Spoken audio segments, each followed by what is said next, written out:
नमस्कार विद्यार्थी व पालक मित्रांनो. करिअरच्या बाबतीत पुढच्या भागाकडे आपण जाऊयात, की अनेक विद्यार्थ्यांना वेगवेगळ्या क्षेत्रामध्ये करिअर करायचं असतं. वास्तविक पाहता करिअरचे अनेक मार्ग उपलब्ध आहेत. 7,000 पेक्षा जास्त करिअरचे मार्ग उपलब्ध आहेत. 350 पेक्षा जास्त विषयात एम ए करता येतं. 200 पेक्षा जास्त विषयात कॉमर्समध्ये तुम्हाला स्पेशलायझेशन करता येतं. जर तुम्हाला इंजिनिअरिंगला जायचं असेल तर किमान 60 ते 70 पेक्षा जास्त वेगवेगळ्या क्षेत्रामध्ये तुम्हाला इंजिनिअरिंग करता येतं. जर तुम्हाला डॉक्टर व्हायचं असेल तर किमान 50 पेक्षा जास्त स्पेशल डॉक्टर तुम्हाला होता येतं. म्हणजे केवळ एमबीबीएसच नव्हे तर डॉक्टरमध्ये सुद्धा स्पेशालिटी आहेत. तिथं तुम्हाला वेगवेगळ्या पद्धतीचे डॉक्टर होता येतं. मला सांगायचा पार्ट असा आहे. परंतु हे करिअर निवडताना मेजर काही क्रायटेरिया आपण विचारात घेतल्या पाहिजेत. बेसिक मूलभूत ज्या गोष्टी आपण विचारात घेतल्या पाहिजेत. मी मागच्या व्हिडिओमध्ये म्हटल्याप्रमाणे करिअर निवडणं हे भाजी निवडणं इतकं सोपं नाही. हे एखादं वाचण्याचं पुस्तक निवडण्या इतकं सोपं नाही. आणि म्हणून विद्यार्थी व पालक मित्रांनो, पुढच्या 40 वर्षांचा विचार करून आपल्याला करिअरची निवड करावी लागते. आणि आज आपण या व्हिडिओमध्ये प्रामुख्याने तुम्ही शेवटपर्यंत व्हिडिओ पहा. ज्या 7 गोष्टी तुम्हाला अतिशय उपयोगी आणि महत्वाच्या गोष्टी आहेत, ज्या कोणीही आतापर्यंत तुम्हाला फील्डवरती येऊन सांगितलं नसतील, कुठल्या व्हिडिओच्या माध्यमातून तुमच्यापर्यंत पोहोचवलं नसतील, अशा 7 गोष्टी मी तुमच्यापर्यंत आज पोहोचवणार आहे करिअर निवडीच्या संदर्भात. त्यातली सर्वात महत्वाची गोष्ट म्हणजे आवड. करिअर निवडण्यामधली सर्वात महत्वाची गोष्ट म्हणजे आवड. तुम्हाला ते करिअर खरंच आवडतंय का? एखाद्या मुलाला करिअर करायचंय, डॉक्टर व्हायचंय, पण त्याला ब्लड पाहिल्यानंतर चक्कर येते, त्याला पेशंट पाहिल्यानंतर चक्कर येते, त्याला ऑपरेशन करताना चक्कर येते, त्याला स्वतःला इंजेक्शन घेण्याची भीती वाटते. म्हणजे मला सांगायचं पाठ, त्याला डॉक्टर व्हायची त्याची क्षमता आहे, त्याची बौद्धिक क्षमता आहे, पण त्याला या गोष्टी त्रासदायक ठरत असतील तर तो डॉक्टर म्हणून उत्तम प्रकारचं करिअर भविष्यामध्ये करू शकत नाही. म्हणजे तुम्हाला एखाद्या क्षेत्रामध्ये करिअर निर्माण करायचं असेल, करिअर उभं करायचं असेल, ते करिअर निवडायचं असेल तर तुम्हाला मनोमन आवड असणं फार गरजेचं आहे. कारण मी नेहमी म्हणतो, जर तुम्हाला आवड असेल तर तुम्हाला सवड मिळते, सवड असेल तर तुम्हाला त्या गोष्टीत आनंद मिळतो, ज्या गोष्टीत आनंद मिळतो तीच गोष्ट सतत सतत रिपीट होते, आणि जी गोष्ट सतत सतत रिपीट होते त्याच गोष्टीचा रिझल्ट असो, मग ती कोणतीही गोष्ट असो. मग करिअर निवडताना सर्वात महत्वाचा पार्ट, तुम्हाला त्या क्षेत्रातली आवड आहे का? दुसरा सर्वात महत्वाचा पार्ट आहे विद्यार्थी मित्रांनो, तुमची बौद्धिक क्षमता.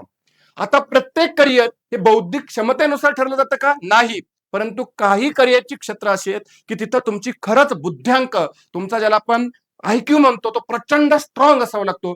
जेई सारखी एक्झाम आहे, जेईई सारखी ज्याला म्हणतो आपण, इंजिनिअरिंग साठी नॅशनल लेवलवरती जी एक्झाम घेतली जाते, 15 लाख विद्यार्थी त्या एक्झामला दरवर्षी भारतात ट्राय करतात. परंतु सिलेक्शन रेशो किती आहे?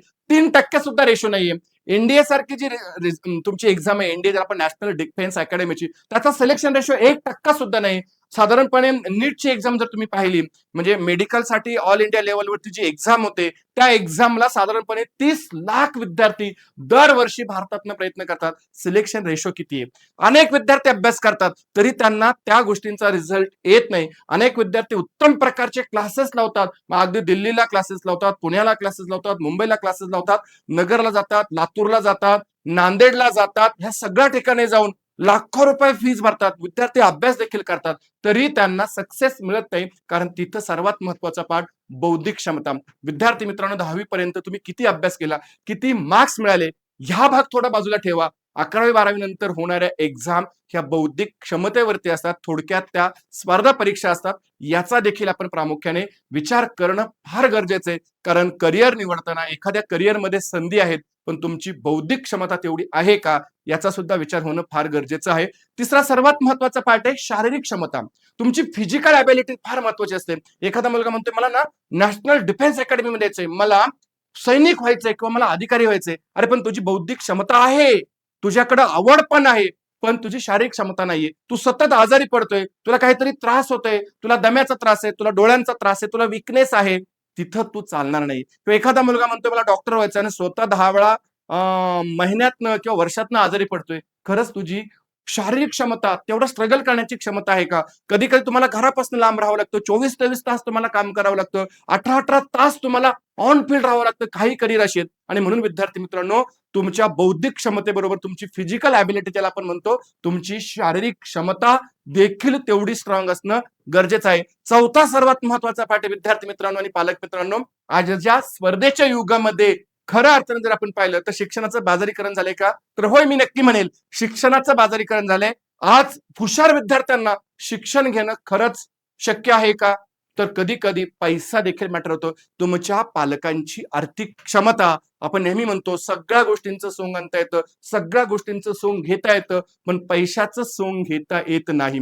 समजा तुम्हाला 10वी नंतर 11वी-12वी सायन्स मध्ये करिअर करायचंय आणि सायन्स मध्ये तुम्हाला JEE किंवा तुम्हाला नीटचे क्लासेस लावायचे, 3.5-4 लाख रुपये आज मार्केटमध्ये फीज आकारतात. आणि एवढं सगळं करून तुम्ही मेरिट मध्ये आला नाही, तुम्ही गुणवत्ता यादीत आला नाही, तुम्हाला 2, 4, 5 पर्सेंटेज मार्क्स कमी पडले आणि तुम्हाला प्रायव्हेट कॉलेजमधनं MBBS करायचे, तर खरंच तुम्ही तिथं काही लाखो रुपये, 50 लाख ते 60 लाख, 70 लाख, कोटी रुपयापर्यंत तुम्ही डोनेशन देऊ शकता का?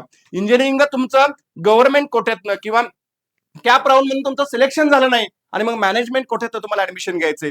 विद्यार्थी मित्रांनो, पालक मित्रांनो, 20-20, 30-30 लाख रुपये इंजिनिअरिंग कॉलेजला डोनेशन घेतलं जातं. हे खरंच आपण देऊ शकतो का? आणि म्हणून करिअर करताना त्या करिअरमध्ये किती पैसा लागणार आहे याचा देखील विद्यार्थी मित्रांनो आणि पालक मित्रांनो आपण प्रामुख्याने विचार केलाच पाहिजे. विद्यार्थी हुशार आहे नक्कीच, त्याला आवडतंय नक्कीच, पण जर तुम्हाला पैसे खर्च करण्याची वेळ आली तर तो खर्च करण्याची आपली क्षमता आहे का? म्हणजेच आपण आपल्या खिशाचा सल्ला देखील घेतला पाहिजे.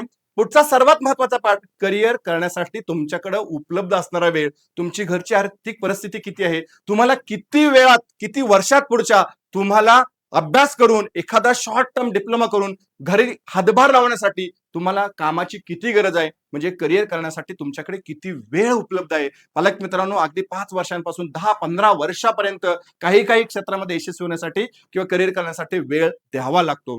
मग साधारणपणे ग्रामीण भागातल्या विद्यार्थ्यांसाठी जर आपण विचार केला तर पालक मित्रांनो, आपण साधारणपणे 10वी नंतर एक 5-7 वर्षात मुलींचं लग्न लावून देतो किंवा मुलींना लग्नासाठी आपण ते तयार करतो. पण जर मुलीचं शिक्षण अर्धवट झालं, तिला सक्सेस मिळालं नाही, तर आपण ती मुलगी हुशार असून देखील, तिची आवड असून देखील वेळेअभावी तिला त्या करिअर मधनं एक्झिट घ्यावी लागते. पालक मित्रांनो, त्या विद्यार्थ्याला तुम्ही किती वेळ देणार, त्या करिअरमध्ये उपलब्ध वेळ, करिअर करण्यासाठी त्याच्याकडे उपलब्ध वेळ किती आहे याचा देखील प्रामुख्याने विचार होणं अत्यंत गरजेचं आहे. ह्या गोष्टी ऐकायला जरी अवघड वाटत असतील तरी ह्या सत्य आहेत. सत्य कधीही आपल्याला नाकारून चालत नाही. आणि म्हणून 5 वर्षांपासून 10 वर्षांपर्यंत, 10 अगदी 12 वर्षांपर्यंत विद्यार्थ्यांना करिअरसाठी वेळ द्यावा लागतो, याचाच देखील आपण विचार करायला पाहिजे. आणि सर्वात महत्वाचा पार्ट येतो, 6वी गोष्ट येते, ते म्हणजे त्या करिअरमध्ये भविष्यातील संधी किती आहेत. कारण आज एआयचा जमाना आहे, डिजिटल जमाना आहे, 2-2 वर्षाने करिअरचा मूड आणि करिअरचा कल चेंज होत असतो, काहीतरी सतत बदल होत असतात. कारण आज तुम्ही ते करिअर खूप छान पद्धतीने तुमच्या मित्राने केले, त्याला चांगलं पेमेंट मिळते, त्याला संधी उपलब्ध झाली, ही संधी अजून 5 ते 10 वर्षाने मार्केटमध्ये खऱ्या अर्थाने उपलब्ध असणार आहे का, याचा देखील विचार होणं अतिशय गरजेचं आहे. कारण भविष्याचा विचार न करता आज जर तुम्ही वर्तमान काळात करिअर निवडलं तर तुमचं भविष्य हे अंधकारमय असू शकतं. म्हणून भविष्याचा देखील विचार करा. आज ह्या एआयच्या जमान्यामध्ये अनेक करिअरवरती गदा निर्माण झालेल्या आहेत. अनेक करिअर हे कालांतराने अजून पुढच्या 10 वर्षाने थांबणार आहेत. त्याचा देखील आपण विचार केला पाहिजे. कारण माझं करिअर आज असलं पाहिजे, उद्या असलं पाहिजे आणि भविष्यात सुद्धा ते कणखर असलं पाहिजे. असं स्किलफुल करिअर आपलं असावं, असं माझं स्पष्ट म्हणणं आहे. आणि 7वा आणि सर्वात महत्वाचा पार्ट करिअर मधली, तुमची कौटुंबिक आणि सामाजिक परिस्थिती कशी आहे. कधी कधी आपल्या करिअरच्या आड आपली कौटुंबिक किंवा आपली सामाजिक परिस्थिती सुद्धा येत असते, याचा सुद्धा विचार करणं फार गरजेचं आहे. एखादी मुलगी म्हणतीये, समजा ती मुलगी अशा समाजातील आहे किंवा अशा कुटुंबातील आहे की ज्या कुटुंबामध्ये नॉनव्हेज खाल्लं जात नाही, ज्या कुटुंबामध्ये अगदी कांदा लसूण सुद्धा खाल्लं जात नाही, आणि ती मुलगी किंवा तो मुलगा म्हणतोय मला हॉटेल मॅनेजमेंट मध्ये करिअर करायचंय, मला हॉटेल लाईन मध्ये करिअर करायचंय. मला सांगा पालक मित्रांनो, मला सांगा विद्यार्थी मित्रांनो, हॉटेलमध्ये जर तुम्हाला करिअर, हॉटेलिंग मध्ये जर तुम्हाला करिअर करायचं असेल तर तुम्हाला किचन सांभाळावा लागतो, किचनचा सेन्स असावा लागतो, किचन मधले पदार्थ तुम्हाला टेस्ट करावे लागतात. मग ते व्हेज किचन असेल किंवा नॉनव्हेज किचन असेल, आणि जर तुमच्या घरामध्ये नॉनव्हेज खाल्लं जात नसेल, अगदी कांदा लसूण खाल्ला जात नसेल, आणि तुमच्या जर किचन मध्ये जाण्याची जर तुम्हाला तिथं संधी असेल किंवा किचन मध्ये तुम्हाला जर जावं लागत असेल, तर तुम्ही खरंच ते करिअर करू शकता का? किंवा आपल्या कुटुंबामध्ये, आपल्या महाराष्ट्रीय किंवा भारतीय संस्कृतीमध्ये मुली 7च्या आत घरात किंवा मुलींनी घरात असलं पाहिजे, मुलींनी घर सांभाळलं पाहिजे, अशा पद्धतीचं अजूनही पाहिलं जातं.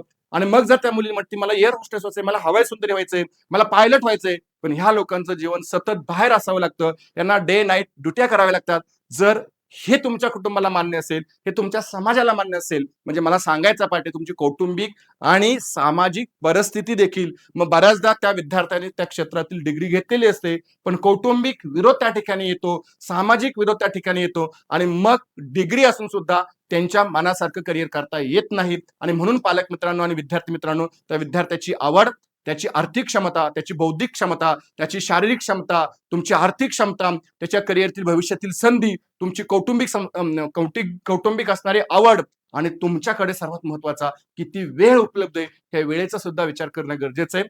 बाकी बऱ्याच गोष्टी करिअर निवडीसाठी महत्वाच्या असतात, परंतु मला वाटतं ह्या 7 गोष्टी अतिशय महत्वाच्या आहेत. या 7 गोष्टींचा साकल्य म्हणजे बसून तुम्ही जर विचार केला, सखोल विचार केला, तर तुम्ही नक्की एक उत्तम यशस्वी करिअर निवडू शकता. आणि ते यशस्वी करिअर निवडण्यासाठी तुम्हाला मनपूर्वक हार्दिक शुभेच्छा.